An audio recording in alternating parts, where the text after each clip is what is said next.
Saudi এই রেস্তোরাঁয় আড্ডা দিতে আইসা দেখেন এখানে একটা মানি ব্যাগ রেখে গেছে। দেখেন আমি সৌদির ছবি পর্যন্ত দেখাইতেছি। এই যে যাই হোক ফুল দেখাইতেছি না। তো এই যে দেখেন এখানে কতগুলা রিয়াল রয়েছে। দেখেন দেখেন দেখেন, দেখছেন? দেখেন কেন অনেকগুলা রিয়াল রয়েছে, যেগুলা মানে কি বলবো, এখানে এখানে হয়তো আপনারা কম দেখতে পাইতেছেন, কিন্তু এই যে টাকাটা যদি আমি বাহির করি তাহলে এখানে কিন্তু অনেক রিয়াল। শুধু 100 রিয়ালের নোট এই যে দেখেন কতগুলা। এই যে দেখেন, এটা কিন্তু হচ্ছে একটা মানুষের প্রতি মানুষের বিশ্বাস। এখন যদি আমি এই মানি ব্যাগটা নিয়ে যাইগা তাহলে কিন্তু আমি আমার কিছুই করতে পারবো না। ঠিক আছে? মানে আমি যদি নিয়ে যাই বলে এখানে কোনো সিসি ক্যামেরাও নাই। দেখেন এখানে কোনো সিসি ক্যামেরাও নাই যে আমার ধরবো পরবর্তীতে। তো এই যে এখানে রাইখা গেছে। তো এটা হচ্ছে মানুষের প্রতি মানুষের একটা বিশ্বাস। এখন আমি যদি এই মানি ব্যাগটা নিয়ে যাই, সম্পূর্ণ মানি ব্যাগটা যদি নিয়ে যাই, আমার ধরতে পারবো না। ঠিক আছে? তো আপনারা যেখানে কাজ করেন আমি বলবো যে একটু সততার মাধ্যমে কাজ করবেন যদি সৌদির সাথে কাজ করেন। তো আমি এখানে কাজ করি, দেখেন এটা আমি ক্লিন করি। প্রতি মাসে আমাকে 400 রিয়াল দেয়। এখানে সৌদির আইসা প্রত্যেক দিন আড্ডা দেয়, খাবার দাবার খায়, চা খায়, বন্ধু বান্ধবের সাথে আড্ডা দেয়। তো এরকম প্রায় মানি ব্যাগ, তারপরে মোবাইল, তারপরে ব্লুটুথ, এগুলা জিনিসপাতি রাইখা যায়। তো আমি যদি চাই যে এই জিনিসপাতিগুলো আমি নিয়ে যাবো, নিয়ে যেয়ে বলবো যে আমি নেই নেই, তোর প্রমাণ কি আমি যে নিছি, এরকম তোর কোনো প্রমাণ আছে? সে কিন্তু প্রমাণ দেখাইতে পারবো না। ঠিক আছে? তো আমি বলবো যারা কাজ করেন সৌদি আরবে, দেখেন এখানে কিন্তু অনেকটি কার্ডও আছে সৌদির। এই মানিব্যাগ সহ মানিব্যাগ অনেক কার্ড আছে, আরো রিয়াল আছে। দেখেন এগুলা হচ্ছে অন্য অন্য দেশের রিয়াল।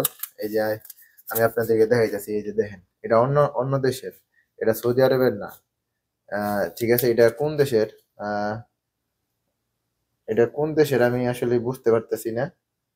আহ ও, ইরাকের। ইরাকের এটা, ইরাকের। তো আমি যদি চাই যে এই টাকাগুলা, এই রিয়াল গুলা এখন আমি নিয়ে যাবো গা সম্পূর্ণ, কিন্তু আমি নিতে পারবো। তো যেখানে কাজ করেন আমার প্রিয় ভাই বাংলাদেশি ভাইরা যারা আমার ভিডিওটা দেখতেছেন, আমি বলবো সততার মাধ্যমে কাজ করবেন। এখানে আমি অনেক কিছুই পাই। ঠিক আছে, এখানে আমি অনেক কিছুই পাই, কিন্তু ওইগুলো আমি নেই না। এই চিন্তা আমার মুদিটা আরো বেশি ভালোবাসে। ঠিক আছে, এটা কিন্তু আমার বাহিরের কাজ, কোম্পানির কাজ না। এখানে আমি পার্ট টাইম করি কোম্পানির বাহিরে। ঠিক আছে, আমি আপনাদেরকে আরেকটু দেখাই। দেখেন এখানে এখানে কত টাকা আছে, আমি আপনাদেরকে একটু হিসাব করে দেখাই। আমি আমার মুদিরের রেট আমি হোয়াটসঅ্যাপে পাঠাই দিব আর কি।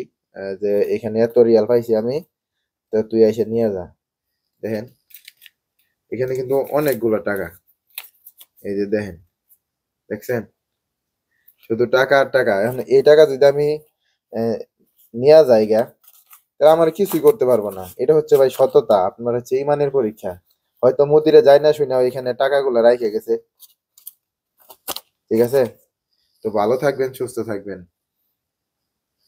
শুধু একটাই অনুরোধ, যারা এরকম ভাবে টাকা পয়সা পান, সৌদিদের সাথে কাজ করেন, লাস্টে আমি একটা কথা বলতেছি, যদি আপনি এই টাকাগুলা ফিরিয়ে দেন তাহলে আপনার প্রতি একটা মানে অন্যরকম একটা বিশ্বাস জাগবো।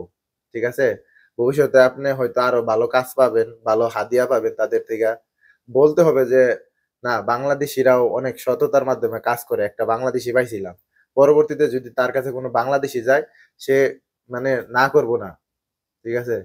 তো ভালো থাকবেন, সুস্থ থাকবেন। প্রিয় ভাই, ভিডিওটা কিরকম লাগলো আর আমার এটা কি করা উচিত অবশ্যই, আর আমি কাজটা কিরকম করলাম এটা আমি আমার মুদিরের কাছে দিয়ে দিব। অবশ্যই আপনারা কমেন্টের মাধ্যমে জানাবেন। ঠিক আছে? যে আমি যেটা করলাম এটা কি আমার নেওয়া উচিত ছিল নাকি দেওয়াটাই ভালো হয়েছে।